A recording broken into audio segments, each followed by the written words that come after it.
O'tgan yili Samarqandda bo'lgan Global Turizm investitsiya forumida 2,3 milliard dollarlik kelishuvlarga erishilgan edi. Lekin Andijonda 3 ta, Toshkent shahrida va Toshkent viloyatida 2 tadan, Farg'onada 1 tadan loyiha yer tanlanmagan.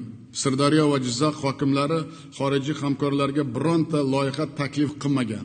Shu bilan birga hokimi ishlagan hududlarda natija bor. Masalan, xorijiy investorlar Shahrisabz tumani, Gelon va Sarchashma qishloqlari orasida tog' changi kompleks tashkil qilish ishlari boshlangan. Gelon qishlog'ini o'rab turuvchi tog'larda 2,5 kilometr changi trassalar qurish, qishloqdan o'tgan Oqsuv daryosiga sun'iy qor uskunalarini o'rnatish orqali Qashqadaryoga 1 million turist kelish hisob-kitob qilingan. Men albatta minnatdorman bunaqa rejalardan.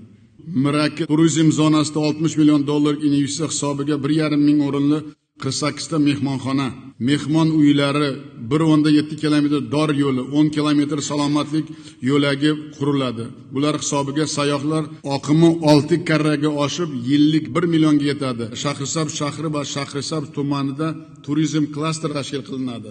33 kilometrli Hisorak Gelon va Hisorak Sarchashma yo'li 2 polosali qilib ta'mirlanadi.